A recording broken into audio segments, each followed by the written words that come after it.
with now knows exactly where those things are at, and unlocking the door is not too much of a problem, no matter what it's made of. So it gets more and more extraordinary. The more you delve into it, the deeper you get into it. There's a lot of things that people are totally unaware of in terms of the basis for a combination of legal, financial, and moral circumstance. And what that goes to is that a lot of this stuff is planned and plotted. And everybody can see this. This is real simple. Have you noticed? You and the wife get a raise at work, and that means that she can work normal hours. You work about an hour or two overtime, and you're actually getting ahead of things a little bit. And then suddenly, all of a sudden, within about a month or so of that, the cost of living, as people like to put a handle on it, adjusts to a point where she's got to work some overtime. You've got to work a lot of it just to keep your head above water. This is the type of planning that was used in the Great Depression, all of your wars. What people don't know is that the bankers fund both sides. They did so in the Civil War here, and it's more obvious. And that financing leads back to the families responsible, some of whom we're still dealing with the ancestors of today. And these crooks and criminals feel that they have the right of absolute total rulership over everybody and everything. And this is the reason that they need to be taken out, so that they don't have that opportunity. And that process, by the way, is at a point where it can't be turned back. We're already past the point of no return. So everybody needs to get aware of what's going on, and there's a lot of places to do that. Then you got fear sites. Ooh, we got Russian troops in Colorado. Ooh, Timbuktu land has tanks up in Canada. Oh my goodness. You can go on and on with that. Well, it's all well and good. Stack up what you want, but if somebody decided to come into this country, I want you to think about this. You got maybe 5%, 10% at most of the standing military that would stand opposed to the people. The rest of it, including the citizens, and we're setting gun sale records every year, are going to stand opposed with everything they got. Reason being is you're coming after my backyard and my family, and I'm going to protect that. So it's a different type of a fight. And most of the people with any kind of sense at all, even those that stand opposed, are going to say, I don't think it's worth it. Now, you're going to have a few, and this is already a given. There's several places that I know of that are going to be attended to strictly by armed forces. And the reason is that they know that there is going to be armed resistance when they go inside.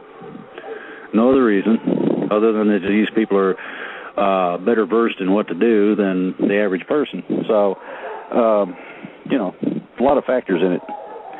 Next question. Okay, I have two other questions. The first is the downed plane, I think it was around April 29th, that contained like 4 tons of cocaine that they're kind of pointing back to the CIA. Do you have any direct information about that? And then also the drones over Washington, D.C.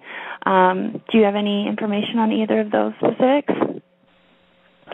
Well, I hate to tell everybody in case they don't know and they've been living in a cave, but portions of certain agencies in our own government are the dope dealers of the world. All you have to do is check the flights that go in and out of the Golden Triangle area, and you'll see exactly what I'm talking about. Drones can be used either direction. If they're not armed, then they're surveillance. And that is a part of the divorcement from the personal portion of war. A guy's operating a joystick in an office someplace, controlling the thing. Now, that person probably wouldn't have any problem pulling the trigger. He's not there, or she, as the case may be. But if you take that same person, stand them opposed to a living human being, who also might be armed and actually shoot back, things change. People hesitate. People think about what they're doing. When you get to a certain point, you're going to have a problem with changing people's minds. And the divorcement, the idea that violence is okay, this and that, it permeates our society. The idea of making a society violent is so that when you mess with them enough, they rise up and become violent. And that's the idea. This is a part of the, quote, auxiliary or alternate plan to the good plan, where you have a reason for martial law if everybody's rising up. Well, the only problem with that is that, wait a minute, you got troops that are joining up with them, and the sheriff's with them. And what are we going to do? Maybe we might want to just surrender. I mean, my suggestion is that they do. So you have to look at everything in a little bit different light than what people think about in terms of specifics. It's not just a non-specific with a drone. Meetings have been moved around because of drone presence or black choppers with people swinging from ropes.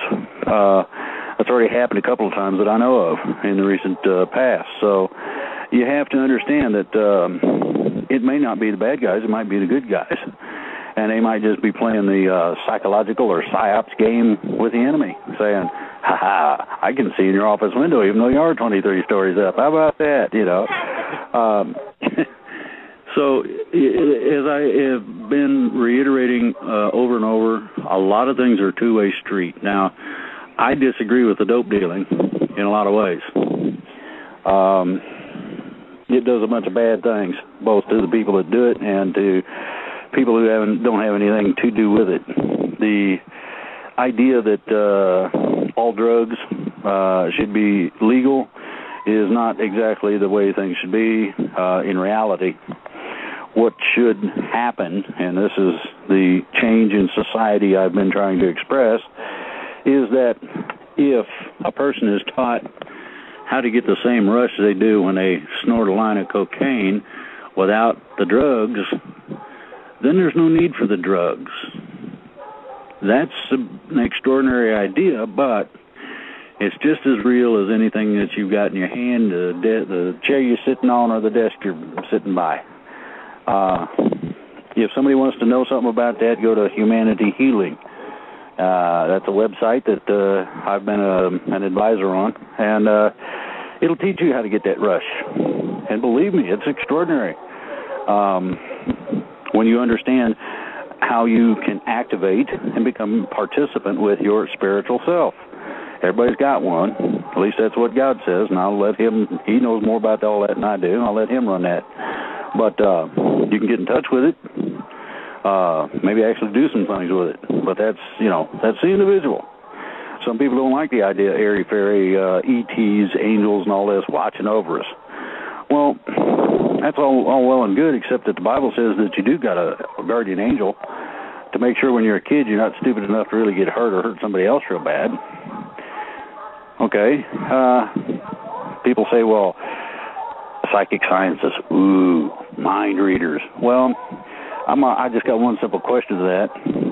How does a mom know when their kid's a block and a half away and they fall off their bike and get hurt that the kid got hurt?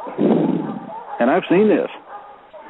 I was in the house. My sister fell off her bike, and she's like a block and a half away, and it hurt like a mother. She got some cinders in her kneecaps from it. I mean, really skinned them good.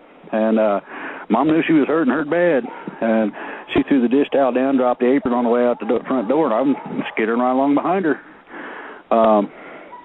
I've experienced it. Other people have too, I'm sure. So tell me how uncommon things are. As I said, you go back toward the 50s when I was growing up, and you get the idea in terms of their moral compass, in terms of how things should be, the respect both ways of a child who's respectful at whatever age, be that all the way through young adult, and the return to respect. That person has lived the 35, 40 years I'm just beginning, and they might just know something I don't, and they might just know that I shouldn't really climb this fence or whatever. So you know, in my day, any adult had the right to discipline a child. If you were related, they could put their hands on you with no questions. And believe me, I'll put any combat veteran fully armed up against Mama with a broom when she's mad any day of the week, and I'll put money on Mom. Just that simple.